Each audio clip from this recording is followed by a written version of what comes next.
बिस्मिल्लाहिर्रहमानिर्रहीम पढ़ना चाहिए। जिस बंदे ने बिस्मिल्लाहिर्रहमानिर्रहीम पढ़े बग़ैर वज़ू किया, उसने जिन जिन आज़ा के ऊपर पानी डाला, वज़ू में जिन जिन हिस्सों को जिस्म के धोया, वो पाक हो गए।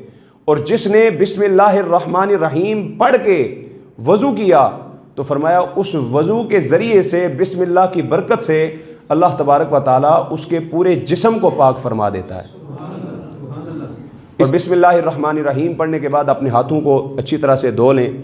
ये बच्चे गौर से सुने, बहुत बार इनको मसाइल समझाए भी हैं, जो नहीं जानते ये गौर करें। सबसे पहले क्या करना है, अपने हाथों को धोना है। बच्चों क्या करना है, सबसे पहले वज़ू करते हुए बिस्मिल्लाहिर्रहमानिर्रहीम पढ़ कर अपने हाथों को धोना है। हाथों को धोने के बाद फिर 3 मरतबा कुली करनी है। अच्छी तरह मुंह के अंदर पानी डाल के मुंह के अंदर पानी को इधर उधर दांतों के अंदर गुजारना है, ताकि मुंह के अंदर कोई ज़र्रा ना बाकी रहे, ताकि सही तरह से मुंह साफ़ हो जाए। फिर उसके बाद 3 मरतबा नाक के अंदर पानी दाखिल करना है और बाएं हाथ की छोटी उंगली, इस उंगली से अपने दोनों नथनों के अंदर उंगली डाल के नाक को अच्छी तरह से साफ़ कर लेना है, ताकि बाज़ औक़ात चलते हुए धूल मिट्टी नाक के अंदर चली जाती है या रेशा वगैरह आता है, वो नाक के अंदर जो है वो खुश्क हो जाता है। उसको निकाल कर अच्छी तरह से, ये जो नरम हड्डी है, इस नरम हड्डी तक कम से कम पानी को अच्छी तरह से पहुँचाया जाए। उसके बाद फिर तीसरा मरहला आता है चेहरे को धोना, जो वज़ू के अंदर फ़र्ज़ भी है। और चेहरे की जो मिक़दार है वो सर में आदतन जहाँ से बाल उगते हैं, यानी एक बंदे के सर से बाल उतर गए, जो कि उमूमी तौर पर एक मर्ज़ है, हर बंदे को अमूमन लायक होता है, सर से अमूमन लोग जो हैं वो गंजे हो जाते हैं। तो जहाँ तक बाल उतर गए वहाँ तक धोना चेहरे का लाजिम नहीं, बल्कि जहाँ तक आदतन बाल उगते हैं वहाँ तक चेहरे का धोना ज़रूरी है। लेकिन इसके अंदर दूसरी चीज़ ये भी है कि बाज़ लोगों के या बच्चों के बाल माथे से नीचे गिरे रहते हैं, जिस वजह से माथे के आगे वाले हिस्से पर भी बाल उग जाते हैं। अब उस बंदे के लिए क्या हुक्म है, उससे नीचे के हिस्से के बाल जो हैं वो चेहरे के अंदर शामिल हैं, लिहाजा उस हिस्से का भी धोना उस पर लाजिम है। बाज़ बच्चे जल्दी के अंदर ऐसे ऐसे चेहरे पर पानी डाल देते हैं और ख़ास करके सर्दियों में चेहरे का आगे का हिस्सा जो है ये गीला हो जाता है, ये कान वाला हिस्सा और ये नीचे से ये चीज़ें और नाक के नीचे ये जगह खुश्क रह जाती हैं, जिस वजह से वज़ू नहीं होता। वज़ू के अंदर चेहरे का धोना फ़र्ज़ है और चेहरे की मिक़दार आदतन जहाँ पर बाल उगते हैं वहाँ से लेकर थोड़ी के नीचे तक, जिसकी दाढ़ी है उसकी दाढ़ी के ज़ाहिर तक, अगर दाढ़ी घनी है, अगर पतली है तो उसकी जड़ों तक। लेकिन छोटे जो बच्चे हैं उनके लिए कम से कम ये थोड़ी के नीचे तक का हिस्सा जो है वो धोना ज़रूरी है, ताकि चेहरा मुकम्मल धुल जाए। और फिर एक कान की लू से दूसरे कान की लू तक ये सारा गोल हिस्सा जो टिकिया है इसका धोना ये फ़र्ज़ है।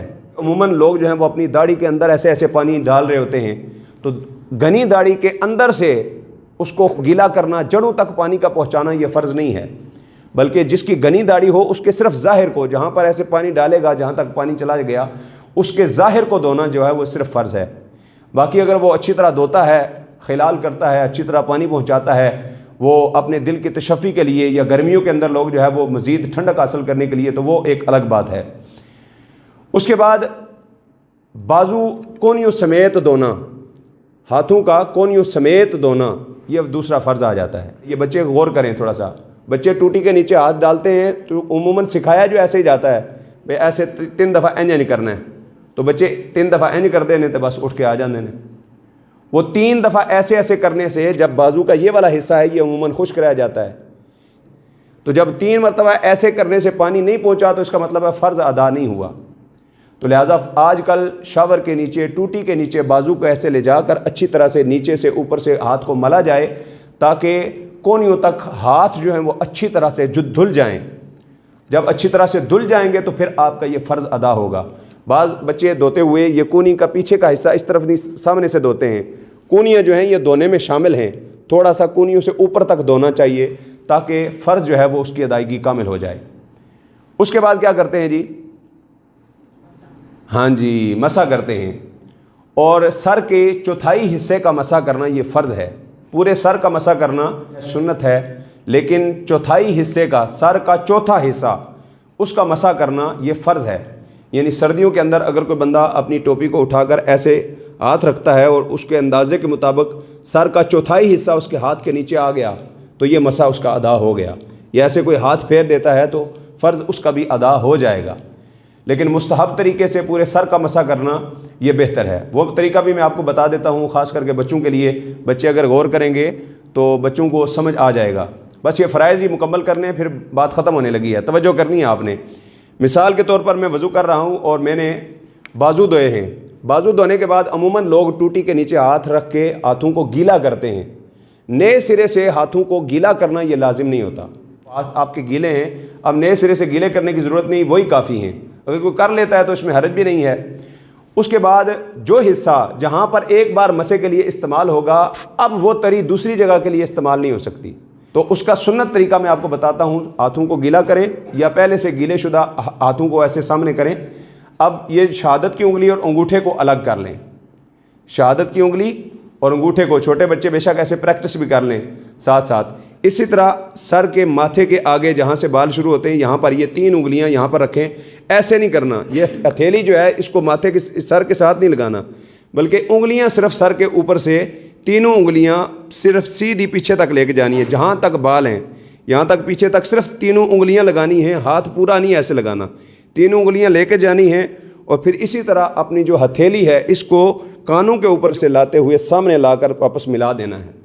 अब आपकी ये तीनों उंगलियां और हथेली जो है ये इसका मसा ये एक बार इस्तेमाल हो चुकी है, मसा हो गया।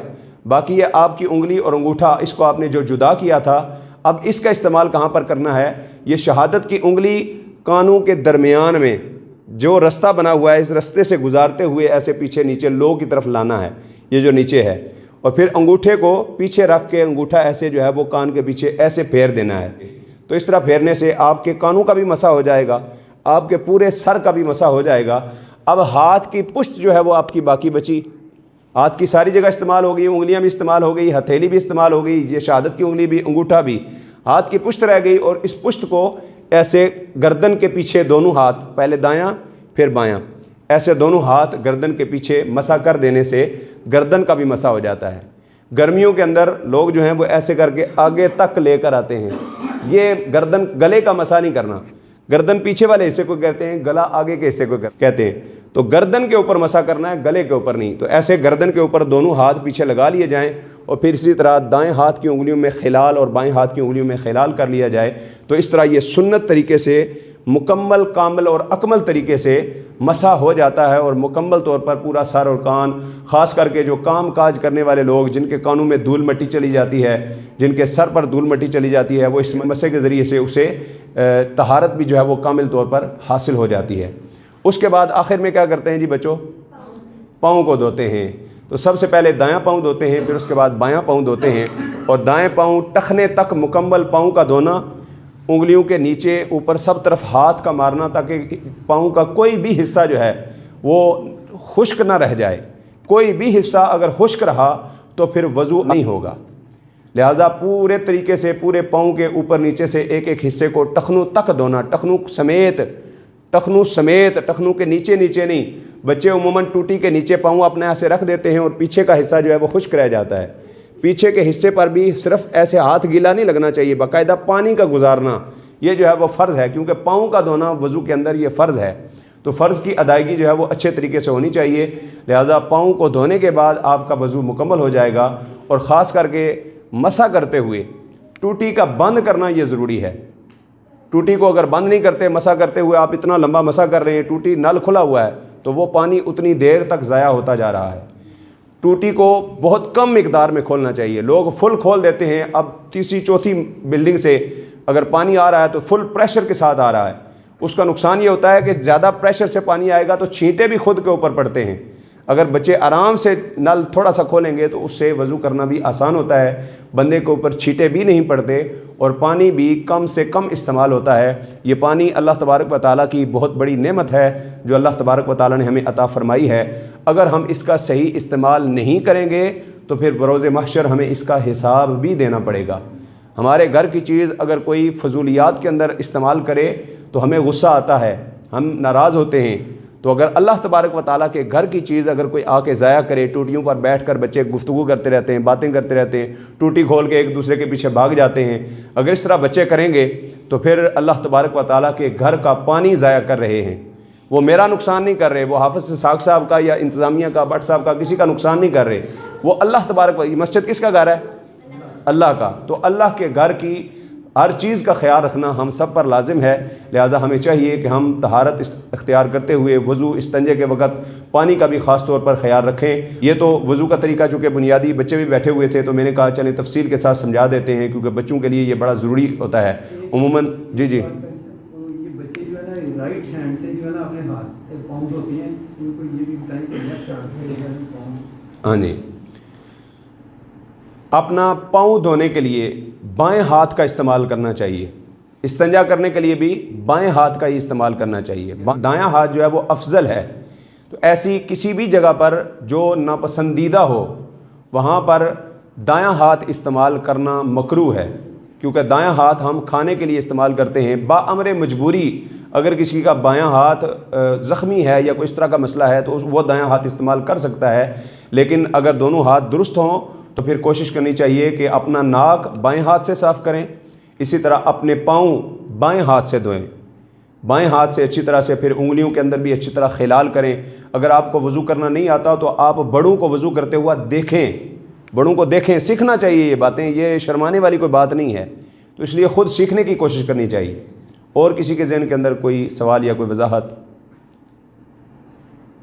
اللہ تبارک و تعالی ہمیں عمل کرنے کی توفیق و رفیق عطا فرمائے۔ جزاک اللہ خیرہ۔